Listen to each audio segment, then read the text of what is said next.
Did you know that one of Britain's most effective World War I spy networks was masterminded by a one-legged Belgian woman, operating from the cramped attic of her own home? Her courage and ingenuity turned an ordinary space into the nerve center of a secret war, right under the noses of the enemy. This isn't a tale spun from fiction, it's the hidden reality of the Great War, where the line between heroism and danger was razor-thin. While trenches and artillery defined the battlefield for millions, a parallel war raged in the shadows, fought not by soldiers in uniform, but by ordinary people risking everything for secrets that could save thousands of lives. Every major power, from Britain to Germany, built vast intelligence networks, understanding that information could be as deadly and decisive as any weapon fired on the front lines. Spies operated alone, often in plain sight, without the protection of uniforms or the conventions of war. They blended into crowds, their true identities hidden behind everyday faces. If caught, they faced execution, not capture. The stakes were absolute, failure meant death, and sometimes the endangerment of entire networks. Their world was one of constant fear and deception, where every conversation could be a trap, and trust was a rare and precious commodity. Yet countless men and women, teachers, shopkeepers, students took on this perilous duty, shaping the war's outcome from behind enemy lines and in neutral cities, buzzing with intrigue and danger. Their stories reveal a side of World War I often overlooked, a war fought with ingenuity, courage, and sometimes tragic betrayal. The cost was often personal, with families torn apart and lives forever changed. From codebreakers in London's Room 40, deciphering enemy messages, to daring agents in occupied Belgium risking everything for a single piece of intelligence, the secret war was as critical as any battle fought in the trenches. Unveiling these stories lets us grasp the true complexity of World War I, and the silent, often invisible sacrifices of those who fought in the shadows, forever altering the course of history. Before 1914, espionage was seen as a shadowy, almost ungentlemanly pursuit. It was a world of whispered secrets and coded messages, often dismissed by military leaders as unnecessary or even dishonorable. Spies operated in the margins, rarely acknowledged and often distrusted by their own governments. World War I changed that overnight. Suddenly, intelligence became a matter of national survival. The scale and speed of the conflict forced nations to rethink the value of information, and secrecy became a weapon as powerful as any artillery. Generals needed to know enemy plans, governments needed to gauge neutral countries, and navies had to track enemy ships. Every decision, from troop movements to diplomatic negotiations, now depended on reliable intelligence. The static trench lines made traditional reconnaissance impossible. Spies became the army's eyes and ears. With battlefields locked in stalemate, only covert agents could slip behind enemy lines to gather crucial information. The war's global scale demanded intelligence everywhere, tracking U-boats, stirring rebellion, and monitoring neutral nations.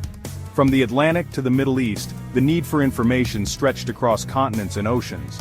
Neutral cities like Geneva and Madrid became hotbeds of espionage, where bribes and blackmail replaced bullets. In these shadowy urban battlegrounds, agents traded secrets in smoky cafes and back alleys, shaping the course of the war from the shadows.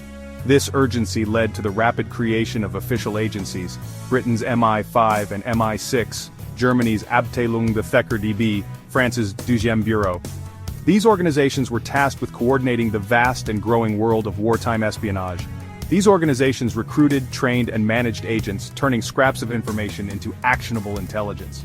They developed new methods for code-breaking, surveillance, and counterintelligence, laying the groundwork for modern spycraft. The age of modern, state-sponsored espionage had begun.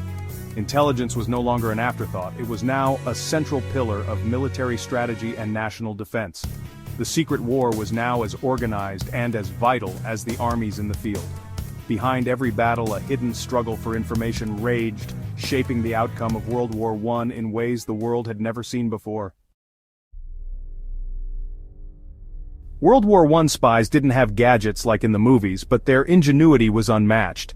Invisible ink, ranging from lemon juice to complex chemicals, was a staple, evolving as sensors caught on.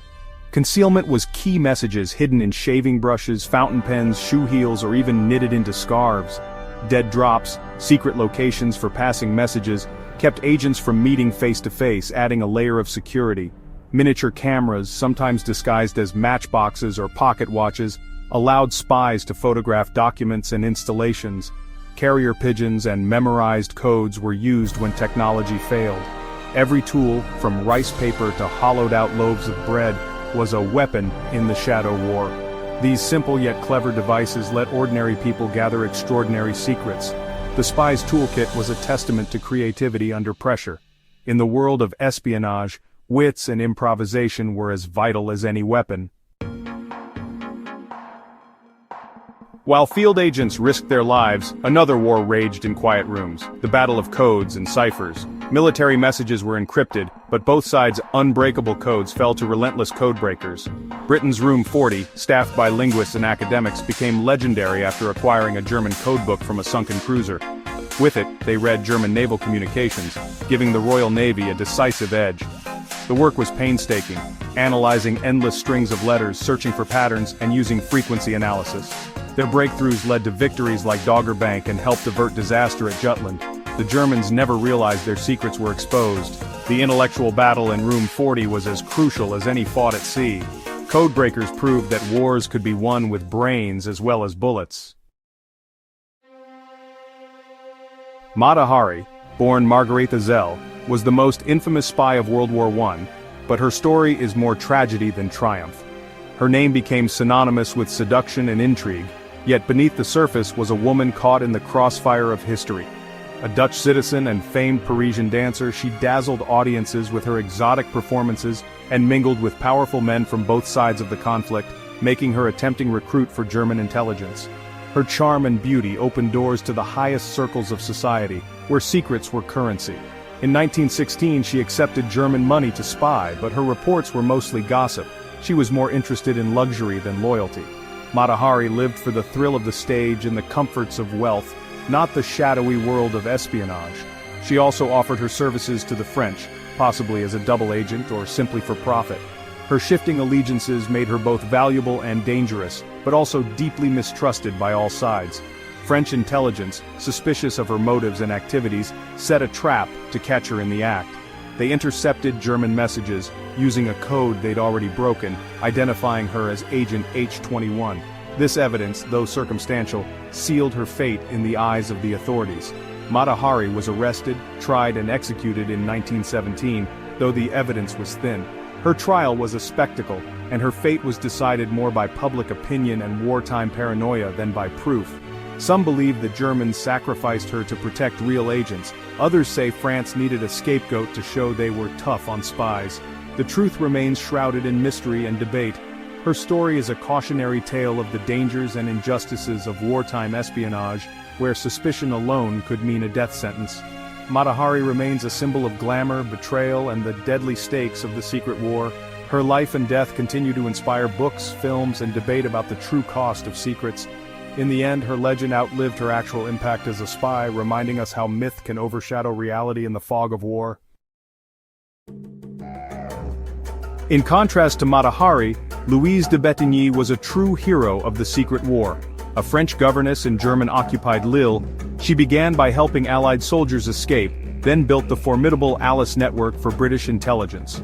Disguised as a peasant, she coordinated over 100 agents, priests, shopkeepers, farmers, who tracked German troop movements and mapped enemy positions. Her intelligence saved thousands of Allied lives.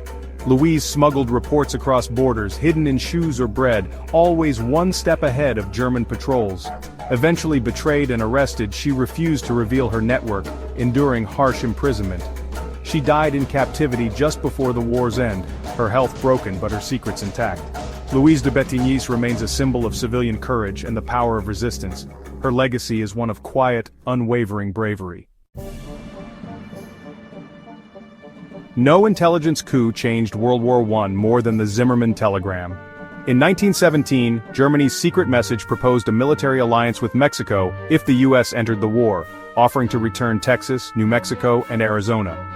British codebreakers in Room 40 intercepted and decrypted the telegram, realizing its explosive potential. The challenge: reveal it to the Americans without exposing their code-breaking success. The British cleverly obtained a copy from Mexico, then presented the decrypted message to the US ambassador. When the telegram's contents became public, American outrage was immediate. The US declared war on Germany, tipping the balance decisively to the Allies. A single intercepted message, cracked by codebreakers, changed the course of history. The Zimmerman telegram proved the immense power of intelligence in modern warfare. Sometimes, a war can turn on a secret. The Great War ended in 1918, but the secret war never truly stopped. The espionage networks and code-breaking agencies born in World War I became the foundation of modern intelligence. Ordinary citizens like Louise Debet proved that heroism could be quiet, unseen, and world-changing. The intelligence war drove technological and organizational innovation, from invisible inks to the creation of MI6 and Room 40. Espionage became a permanent professional arm of the state. The stories of these spies reveal the hidden currents beneath history's surface. Their sacrifices, often unrecognized, were vital to victory. The legacy of World War I's secret warriors lives on in every intelligence agency today.